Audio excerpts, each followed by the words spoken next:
music! I know where this is going! Go, go, go, go, go, go, go, go, go, go, go, go! Hey there.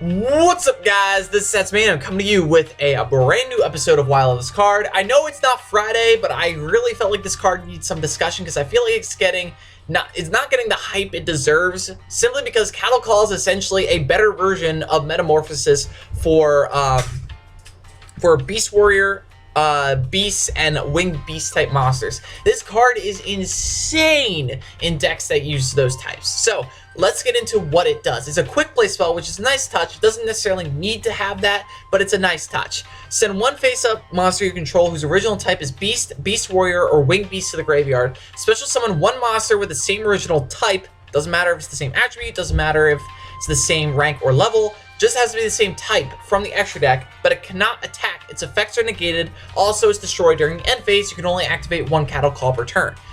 Why is this card good? First off, Raid Raptors. Raid Raptors are gonna love this card because all of their monsters are Winged Beasts. They're gonna love it. Harpies can use this too, but in a different way, and I'll explain that in a second.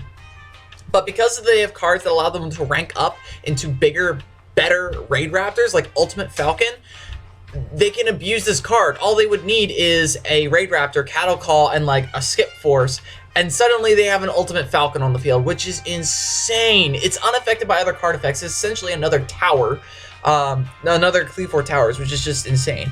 And then you can attach an Executor from this card, and until the end of the turn, all monster your opponent controls lose 1,000 attack. Also, your opponent cannot activate cards or effects. That's insane.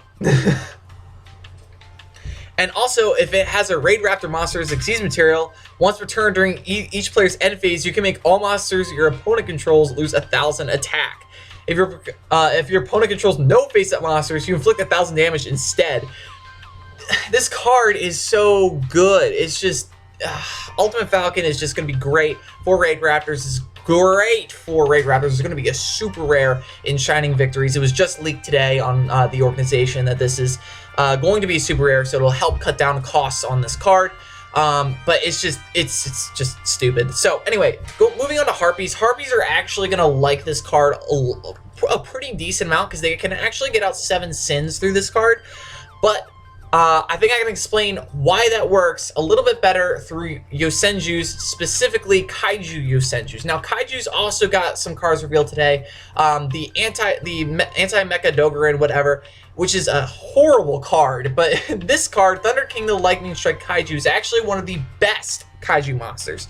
If you don't know what he does, he's a level 9 Thunder Light monster, 3,300 attack. So he beats out Jizukiro, like he ties Jizukiro in attack, first off.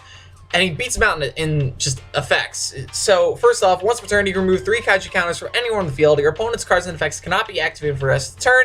Also, this card can make up to 3 attacks on monsters during each battle phase this turn. That's insane.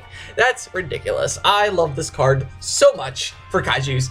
As you guys know, I do play Kaijus a little bit, and this card, I love this card for this deck. I can't wait to play it. But the fact that it's a level 9 is actually really, really good because it opens you up to rank 9 plays, which really weren't that accessible before.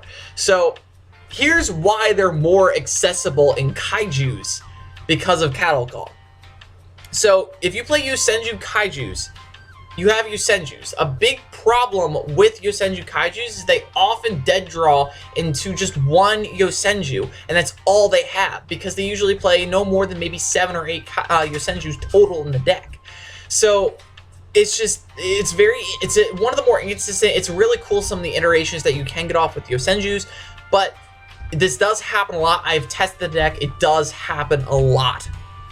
Cattle Call helps that when you have a dead draw Yosenju, because if you have a anything but a level 7 Kaijus, if you're not playing level 7 Kaijus, it makes the deck better because you can Cattle Call from any Yosenju monster into a Kirin, which is a level 8 Beast Warrior type monster, Double X Saber Gothams, which is a level 9 Beast Warrior type monster, or Gaia Drake, the Universal Force, which is a level 10 Beast Warrior type monster.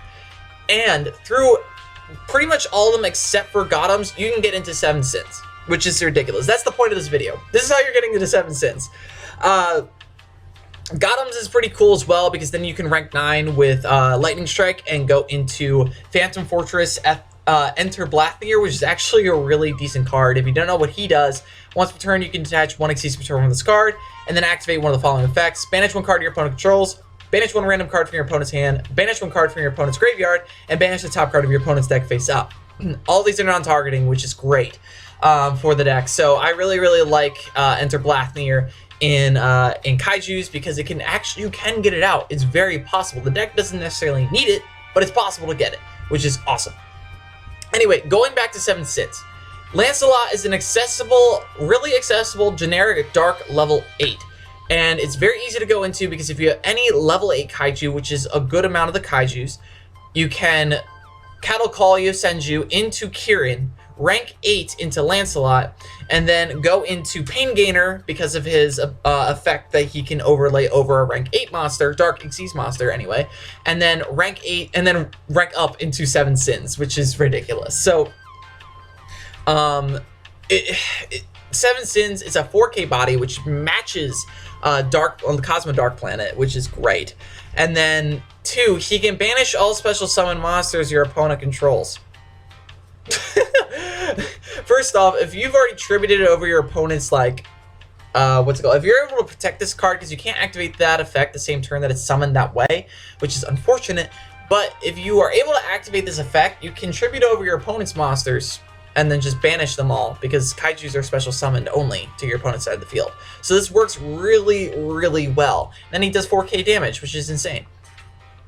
You can also go into 7 Sins through Harpy Queen, because then you can activate Cattle Call, go into Raid Raptor Satellite Cannon Falcon, which is a level 8 Dark Xyz monster that is key, and then go into Pain Gainer, and then go into 7 Sins. So Harpies can make 7 Sins now because of Cattle Call.